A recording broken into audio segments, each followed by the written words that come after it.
It was only a matter of time that the world came up with a new phony baloney way of making and exchanging currency.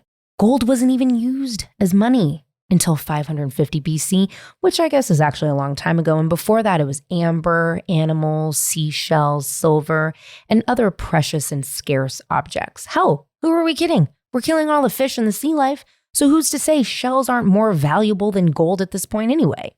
Mining has also been a part of modern culture in some form of another for centuries. So it only makes sense, and I put this in air quotes, to call solving math problems on a computer mining, and then calling that math problem solving on computers making money? And then taking that money, which are coins that you never really physically see or touch, and calling them polka dot, ripple, and polygon. And just like the Kardashians thrusted themselves upon pop culture, so did cryptocurrency. Now everyone is talking about crypto, or at least pretending to talk about it. And honestly, it feels like no one really knows what the fuck they are talking about. Trump released his own NFT a couple of weeks ago, and every kid in the world is panicked about their Roblox. It's a new day. It's a new dawn, and it's damn fucking weird. I asked Taylor Strecker what cryptocurrency was, and she seemed pretty sure in her answer. Cryptocurrency is money that is used, it originated on the black market, like 4chan, 8chan, to basically like partake in illegal or semi-illegal activity. Sex stuff, definitely drug stuff. I think it was called Silk Road. So I feel like cryptocurrency, it kind of originated from like the dark web, but like anything that happens on the dark web, it always like somehow weirdly finds its way to the mainstream. So like now it's mainstream and people are like buying a lot of stock in it and like making like fuck tons of money. Did crypto manifest on the dark web? I'm not sure. I think Taylor just like watched a couple of documentaries and got all that language. But listen, the origin story is very weird. And all I know is that my rich white friends seem to be really comfortable with their crypto positions and their Bored Ape Twitter and Instagram profile pics. And I'm over here being like, what the fuck is going on? In a quick Google search about crypto, I was met with what seems like a pretty simple answer once you've either opened your mind enough to know that all of this sounds insane and to go with it, or if you are just blinking and nodding and pretending that this is all real. Maybe the same thing. Cryptocurrencies run on a distributed public ledger called a blockchain, a record of all transactions updated and held by currency holders. Units of cryptocurrency are created through a process called mining, which involves using computer power to solve complicated mathematical problems that generate coins. What? First of all, I wasn't very good at math, and I'm not like that good with computers, so this just doesn't seem fair, really, you know? I had a friend over the pandemic that was super into crypto and convinced me in what felt like a panic buy to invest. I lost all the money I invested, and I'm not thrilled about it. So I kind of gave up on crypto when one day I was on LinkedIn and an old friend of mine, Les, hit me up for a check-in. And Les, he's an interesting guy. Like I've been kind of seeing on social and even on TV that he's become a figurehead for Web3 and crypto. I thought it might be good to talk to him, given he like seems like he is the crypto king, and tell us what in the world is going on. I was trying to think about how, did I meet you when I was bartending? No, I met you at Son of a Gun. At Son of a Gun? Mm-hmm. God, you know, it's so funny because I have really lived so many lives.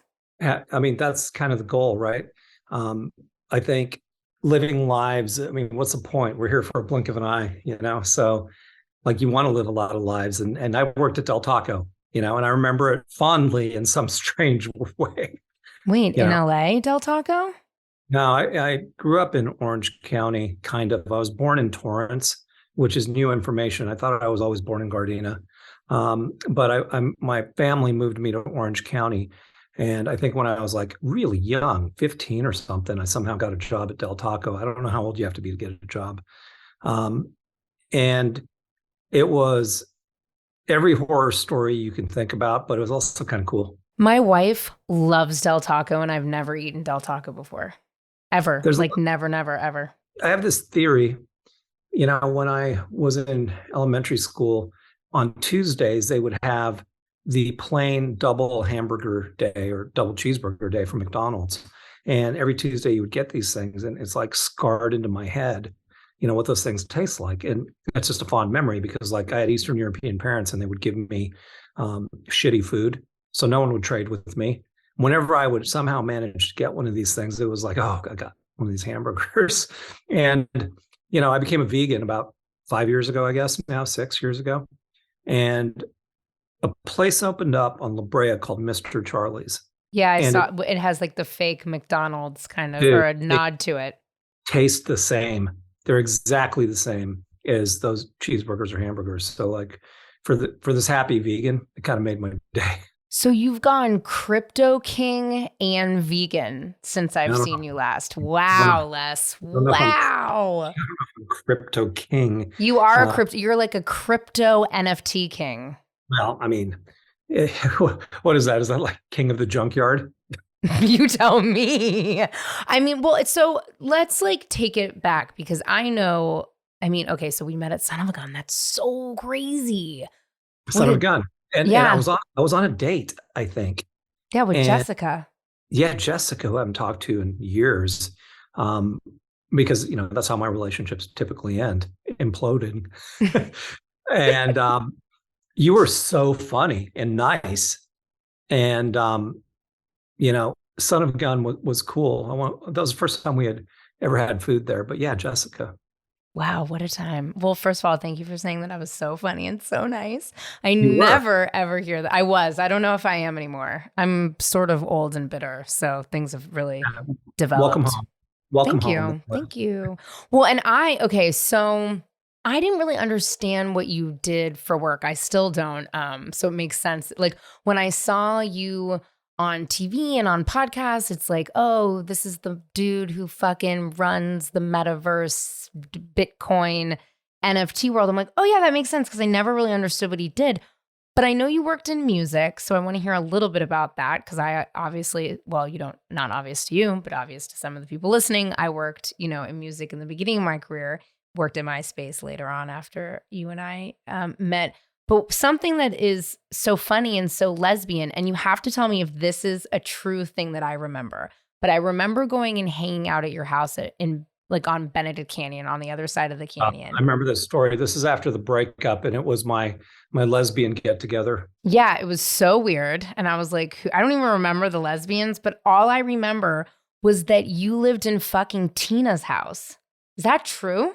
It's true. I lived in Tina's house, and I didn't even correlate that with my get together. And, I'm 54, so I'm so bad at understanding what you can say and what you can't say. And I'm constantly putting my foot in my mouth, especially with this younger generation, because I just don't understand it. Like, I don't even know if you can say lesbian get together. Yeah, you can. Like, it was a gathering of lesbians at your house. I don't even remember who was there. It was Thanksgiving, I think. Really? It was lesbian Thanksgiving. Yeah. But it wasn't on Thanksgiving Day. It was. Really? Yeah. Damn. I just remember driving. It was sort of raining, and we got to the house. I'm like, wow, this is a really cool house. And you're like, yeah, have you ever watched The L Word? This is Tina's house. And I'm like, that's crazy. And I never really put the two things together. Like I just wanted to hang out with some friends, and I think it just ended up being friends, I think I was actually specifically looking for a rich lesbian at the time, and I think you were trying to help a sister out, if I remember correctly. But I don't remember who was there. You know who lived next door was Eddie Van Halen. No, I didn't know that. Also another lesbian. We should have invited him over. Yeah, I mean, wonderful lesbian. Wonderful lesbian. Okay, so you worked in music for forever. Were you A&R? Talk us through it. Tell me what you did. Here's the way it worked. I left home at 16 because, of Del Taco. You were horrified that you had to work at Del Taco, saved the money and left. No, Del Taco I loved. It was great. Still sticks with me. My dad was complicated. My mom was complicated. And it was pretty tough at the time, especially for a 16-year-old, I think. My sister just told me the story where I guess I had an altercation with my father, which was physical. And I just finally said, fuck this. And I left. I had left once when I was 14 for a couple of weeks.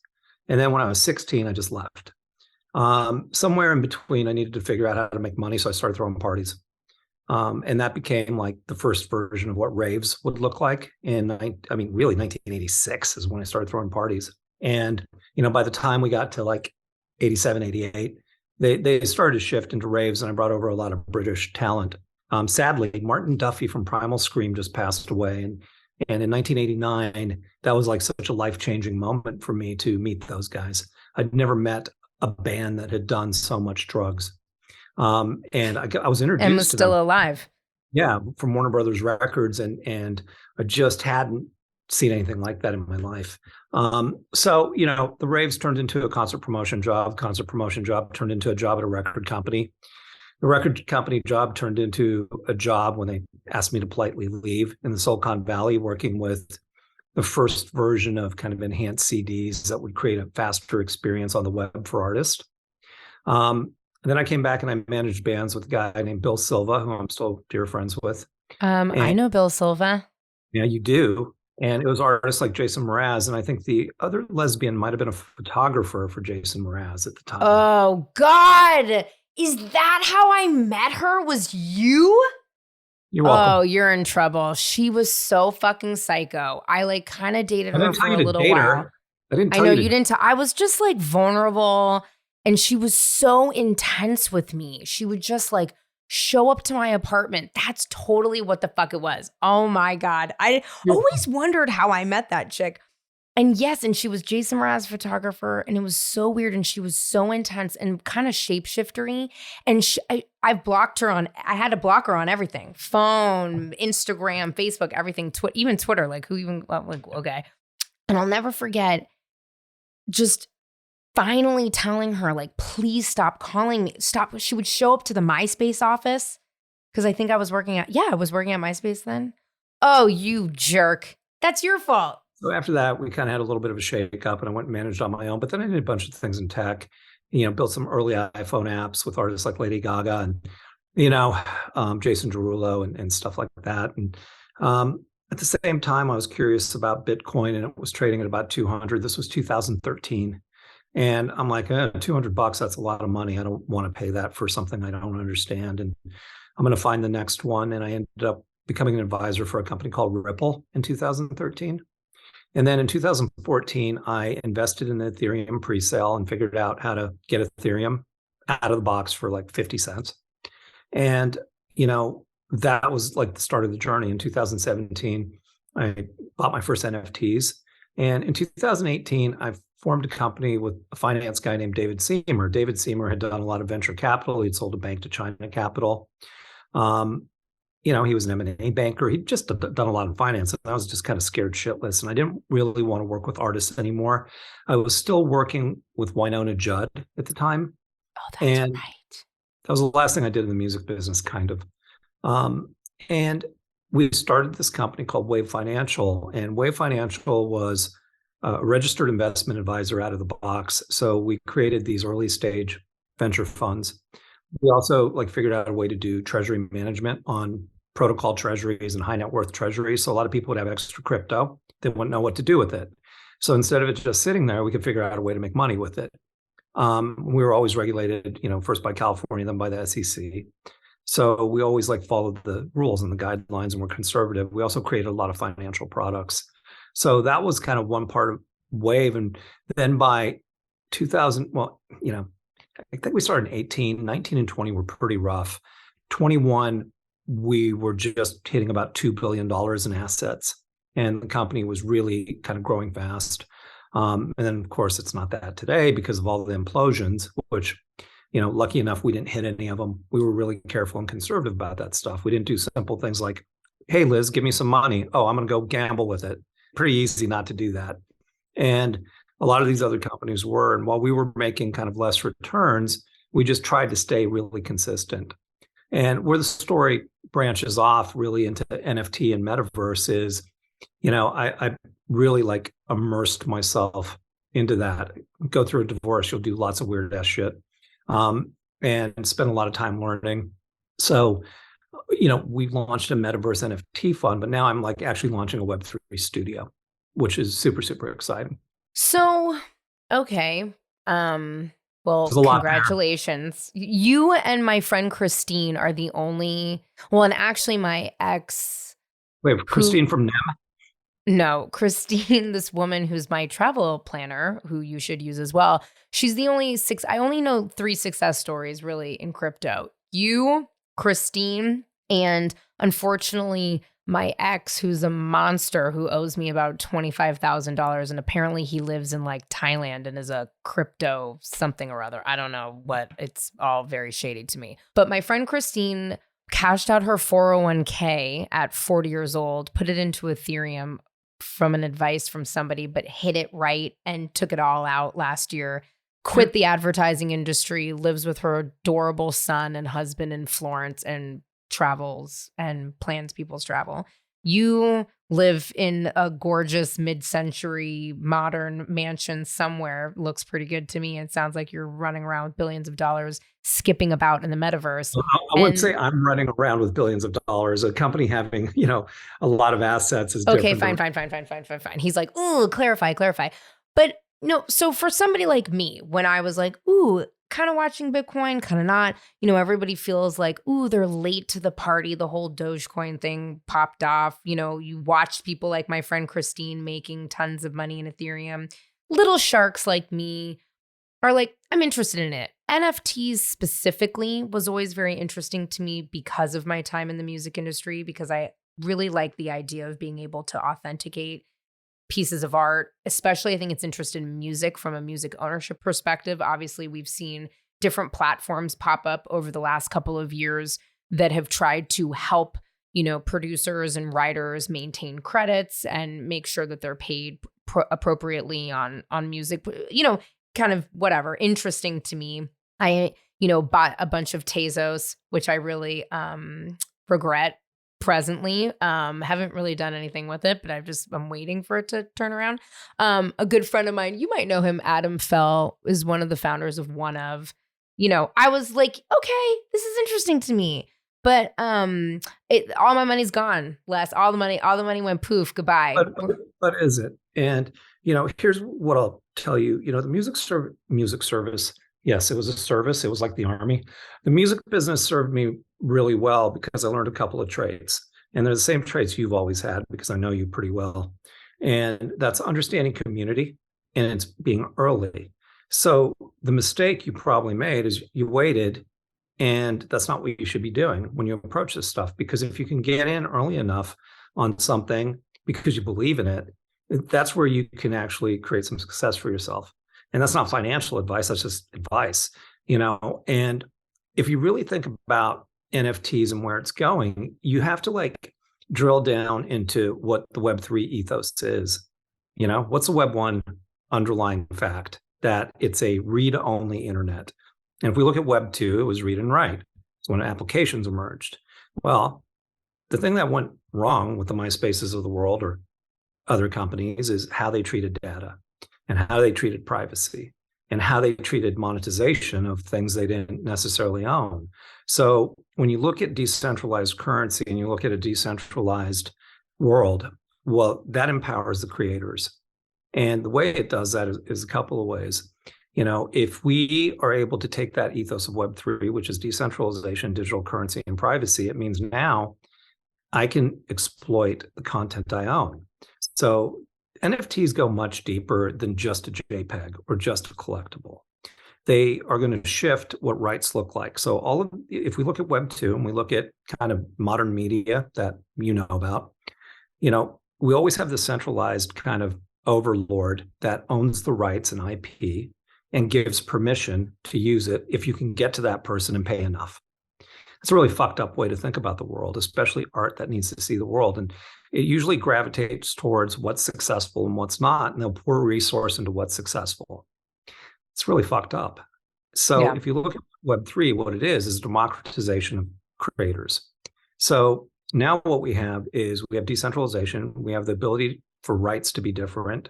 You have Creative Commons, you have owner-owned and exploited rights of products, and we can look at a Bored Ape. If I have a Bored Ape, and I want to go open up a fast food Del Taco style restaurant, it could be my Bored Ape restaurant. I don't have to ask permission. So because you already see, there goes my dog. Because I own it.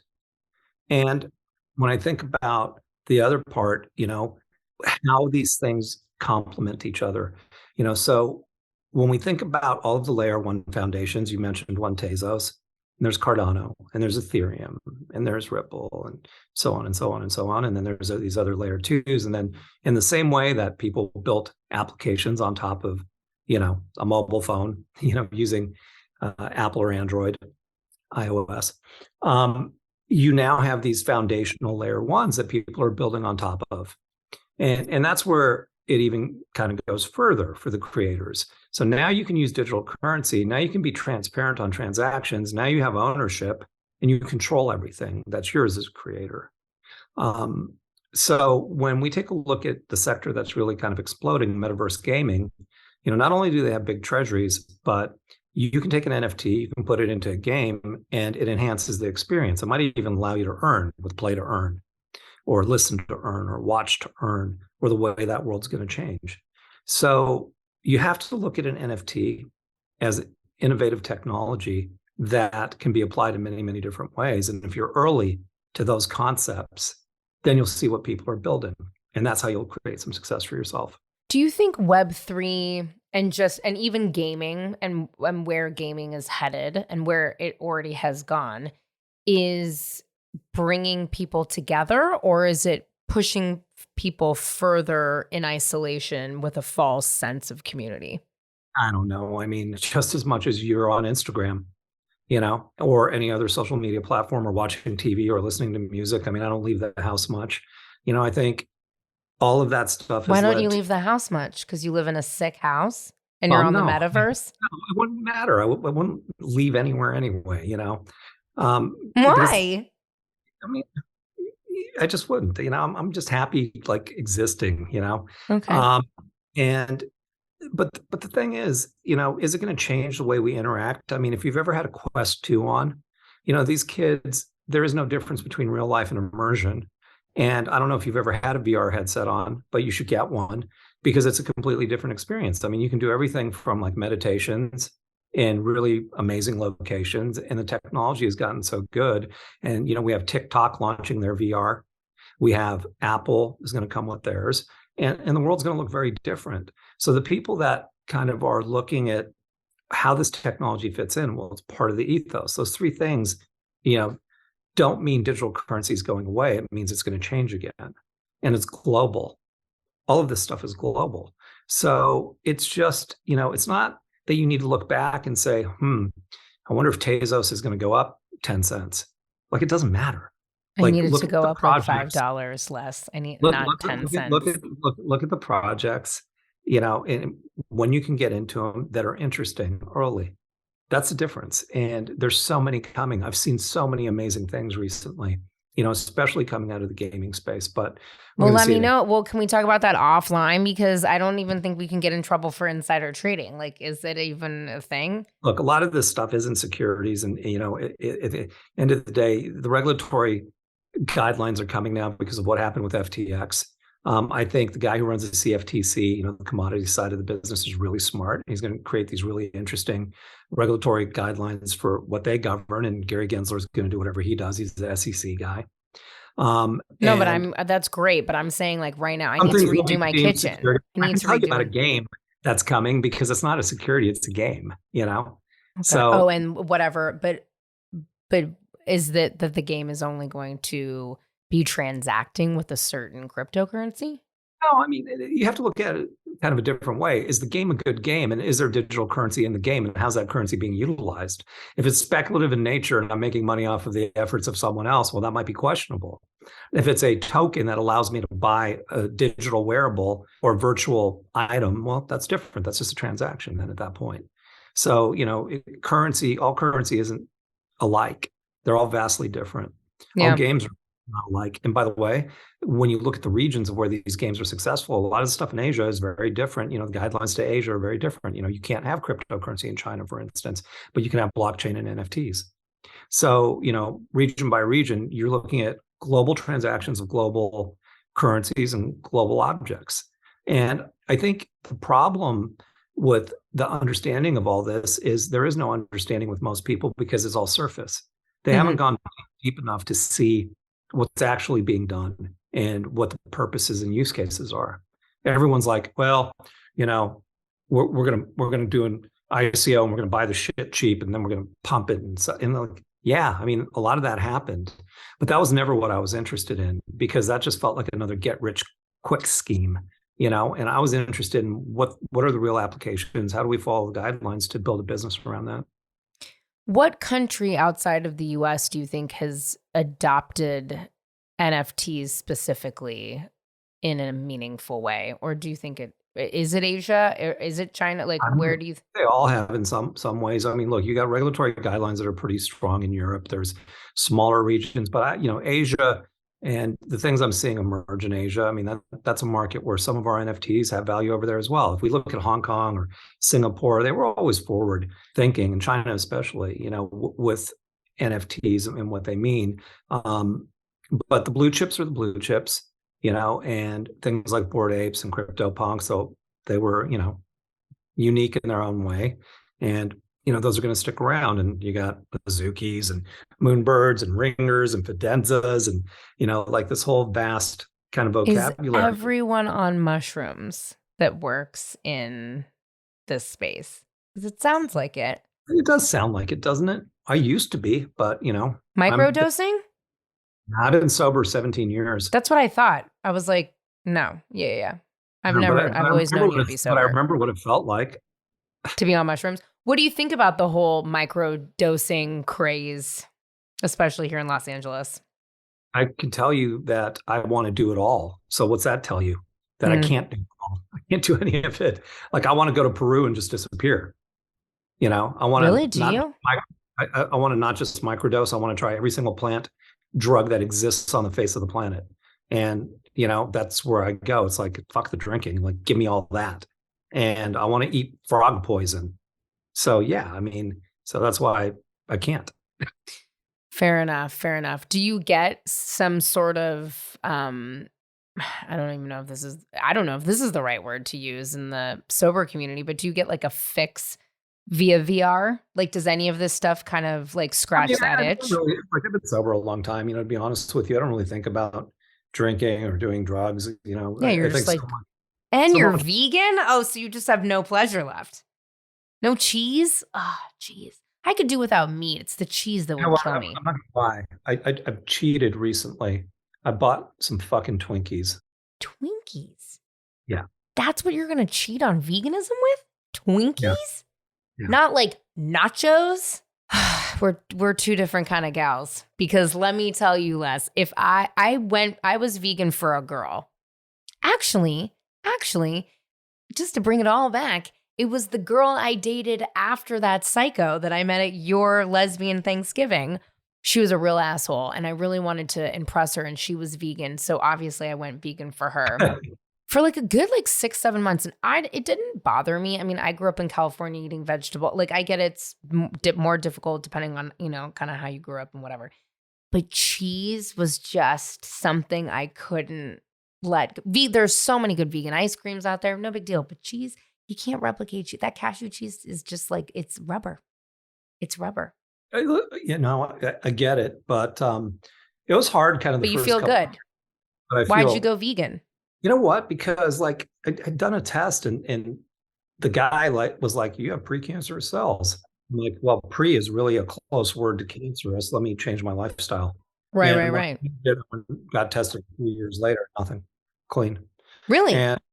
And I think, in this country specifically, and everyone has different opinions, of course, but it made sense to me, that eating different and prevention would matter. So I just kind of went with it and tried to get active and did all that as well. Well, your You know, skin looks great. it's that Hungarian skin, That Hungarian skin is just it's kicking. What would you say? I mean, I know you've been doing a ton of shows and press, and I'm sure you've been asked this before. But do you think everyone should get involved in cryptocurrency? Do you not think everyone, like, what would you say to I think two answers to that. I mean, I think a lot more people than are already involved, and have been. And bad headlines like FTX make people curious. But I think it's really about what you can afford to lose. And if you go into it thinking, okay, well, this is what I can lose, then it's okay to do it. So no, I don't think everyone should go into it. I think someone who can't afford, to feed their family should not go into it. Right, of course. Right. Fair advice. I mean, chance that they're going to get rich, And the other thing is, like, I dedicated a ton of time to learning about it before I ever started throwing money at it. And the education part was more important to me because I just wanted to understand what could be done. And I think when I started, doing the parties when I was young, I was really like idealistic, like, oh, parties, life.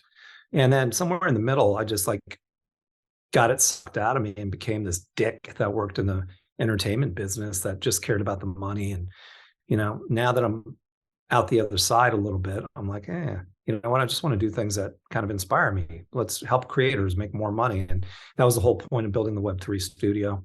Was I want to do things very, very differently than the current businesses. I have this theory. My understanding is 4 of the first 5 studios were built by Hungarians. True story. Like Universal and Warner, and they were Hungarians. So really? I figure, why not build a Web3 studio? It's in my Hungarian blood.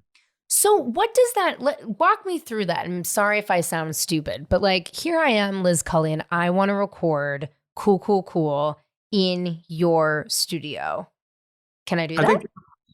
I think the way to think about it Explain is this to me. What I did is, well, first I got a bunch of money from Cardano, and they're really great partners of ours. We do a lot with them. And they had the vision. And the vision was to create, I'll make it really simple. You've been in an antique mall, right? Yeah. Okay.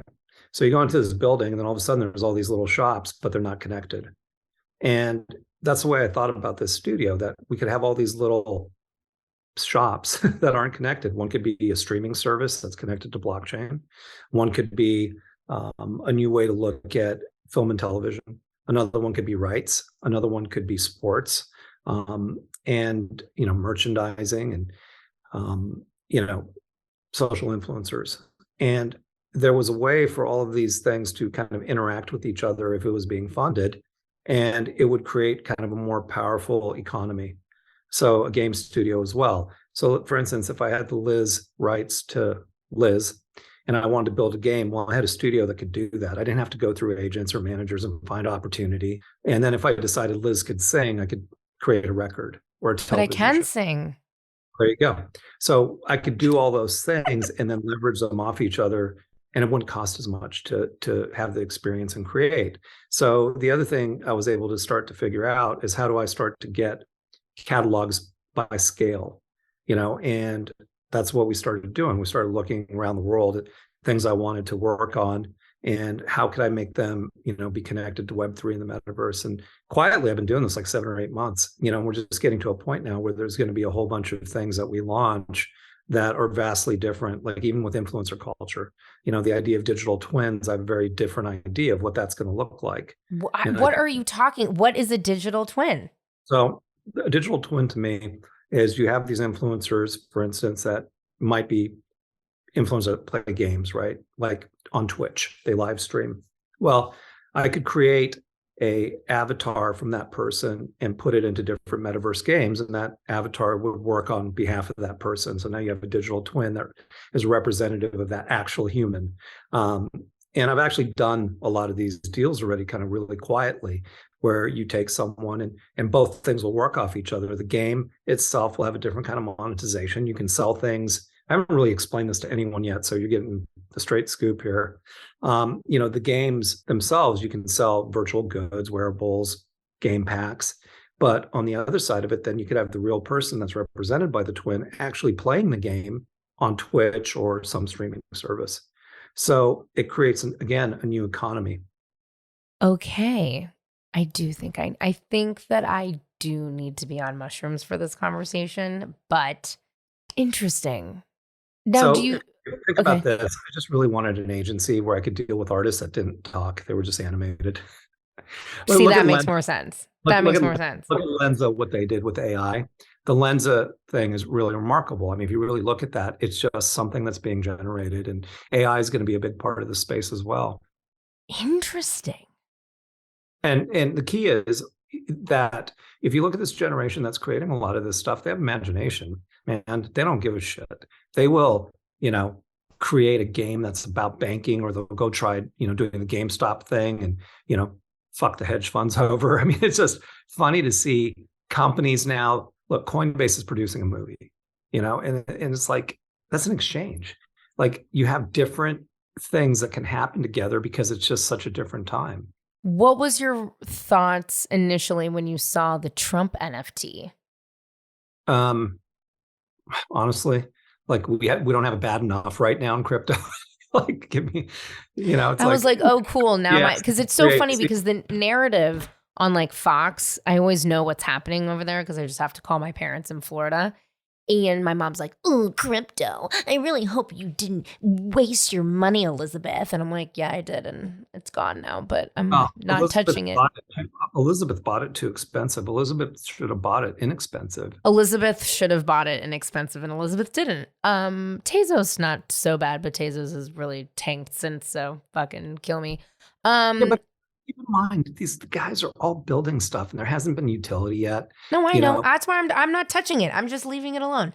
But anyway, so my mom, oh my God, cryptocurrency, Bitcoin, you kids are so stupid and da da da da da da. And I'm like, okay, so obviously this is what Fox News is saying. So I haven't heard anything yet, but I'm just waiting for her to be like, oh, Elizabeth, I'm now on Discord.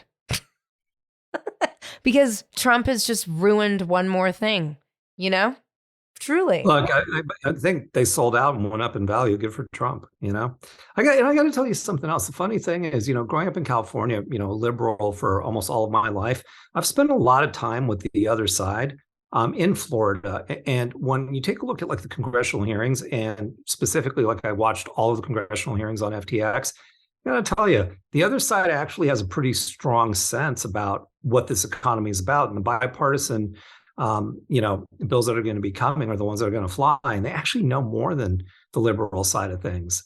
Yeah, because it's called because money. They do the research. Because they do the research and they fucking are about their coins, Bitcoins or otherwise. You know what I mean? Whatever gets you there. At the end of the day, it's important because think about it this way.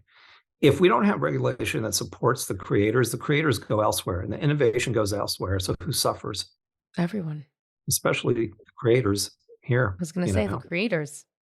Yeah. Listen, we want innovation to stay in this country. So, is it so much to ask to be well prepared and, understand what's happening? And I think, a lot of the senators they just don't, they just phone it in.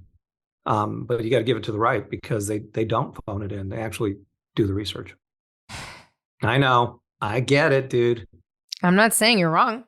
Look, I know. And, and for me, it was like, imagine someone came to you and said, Liz, I don't really like what you do for a living. It's corrupt. And, then I was like, wait a minute. Hang on. I'm actually pretty sure I think people do say that to me all the time. It's so strange. I don't know anything about what you do. I don't even know what I'm doing right now. Tell me. You don't know what you're doing? Oh, okay. Well, welcome to Cool. I just said, so you don't know what has happened to me in so many years. Actually, no, that's not what happened. You reached out to me on LinkedIn and you said it's time for a catch up. And I have been in the background thinking about you because I did an interview with this guy named Brian who started an NFT cryptocurrency private club for queer people. And he brought me in early on, and I asked him to explain what cryptocurrency and Bitcoin was. And well, pause, because that's where I'm going to insert his audio. Right. And so in short, this guy named Satoshi, who may or may not even be real, released this white paper about his point of view on technology in the world and how to basically verify digital things onto a record. And this has been around for quite some time, but, you know, it's very much entered the mainstream conversation, I feel like, as of very recently, like this past year and a half, where, you know, it's reaching like your family's dinner table and no longer like, you know, the engineer who's like, you know, behind closed doors, like playing around with, you know, their computer. Brian is a sweetheart, but Brian is giving me borderline online scammer vibes masked in a costume of innocence. I am likely going to get kicked out of his private club for saying this, but I just have to be honest. And I'm so sorry. And I love you, Brian, and thank you for your time. But like, what? What is the most surprising thing about me, like 8 or 9, 10 years later? How long you been than married? from when we first met? I've been married for 3 years, almost 3 years. 2 years? That's it. 3. There you go. That's it. You're making it work. What year is it? I mean, we got married in 2019. So 3 years. You know what, though? Listen, we got married and then the pandemic happened. I went into a total trauma shock. We were together for like almost 3 years and, you know, divorced. We were together for 7 total. But I mean, you know, like relationships are fucking hard. You know, I'm like, understand. We've been together for 7 years too. I don't understand that. I think this is what the key is. The girlfriend told me she's convinced I have Asperger's. And I'm like, oh, that makes sense. Your current girlfriend. Yeah. Now it makes sense. Now I understand. Okay. Maybe a touch. Maybe a touch. Okay, so the most surprising thing about me is that I'm married now. No, you're happy. Oh. You're not quite as snarky. Really? You were snarky. I was snarky? You were snarky and you were a little bit down in your way, which was adorable, but you are happy and light. Wow. You know what's so funny is that I'm still dark and still snarky and still sad. I'm on antidepressants though now, and I wasn't before. Oh, so they're making a difference. So keep eating them. Really? You know what's funny? I tried to go off of them recently, and my wife was like, "You can't. You have to go back on them." You're really lovely and light, and there were times, I think, even when I knew you, that, you know, we weren't really a good combination because I'm dark and cranky and all of that shit. And, you know, we both can go there. Yeah, we both can really go there. Wow. I love hearing that from you. I mean, it's true.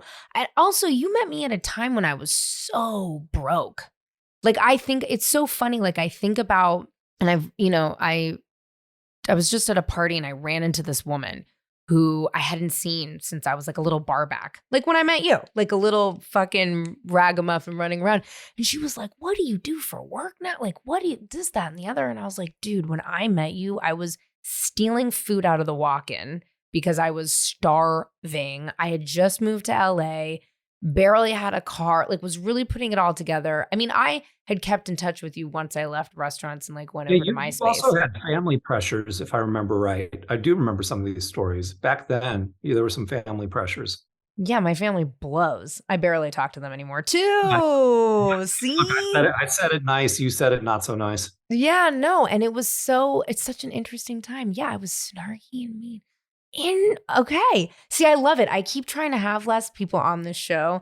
Like I've been reading diary entries, which 10 out of 10 don't recommend. Like horrible trauma, you know, now I've got to like really talk about it in therapy about like all of the. You want to read something that was really transformative for me anyway? Sure. Do you know who Michael Singer is? No, but I'm writing it down. So Michael Singer had a couple of books that really like changed the way I thought about things. And one of them was called The Untethered Soul, which a lot of people know about. And the other one was called The Surrender Experiment. And Untethered was about assigning value to feelings or, emotions. So, with the way we live today, if something is good, it just kind of passes through us and that's cool, right? We're fine. But if it's not good, it'll stick with us and it'll just fucking haunt us. So why do we assign a value to something as not good? We don't have to. And if we can just say everything's fine, regardless of what it is, then we're going to have a different experience. The second book, which really kind of moved me, which is theoretically his first book, was a story about his life. He was this young guy that was torn between, being an economist and wanting to meditate in the woods. And he made this decision that he would just say yes to everything. And it's the journey of his life with him saying yes, and everything fell into place. And he never thought once about, what do I need to do? What's next? He just found these opportunities. And even when he wanted to say no, he said yes. And it led to these really amazing experiences. I still have no idea what the fuck Les is talking about. But I do know Les is rich, and he's smart, and he always seems to be a step ahead. I also love that Les has the ability to be as sharp offline as he clearly is online. And maybe he's onto something. Maybe I need to reframe my reality. I need to say yes to things, maybe not cryptocurrency. I need to be more willing to change the narrative. And maybe I'm not as sad as I kind of always think that I am. Also, full disclosure, I am not under any circumstance telling you to invest in cryptocurrency because I still don't fucking get it.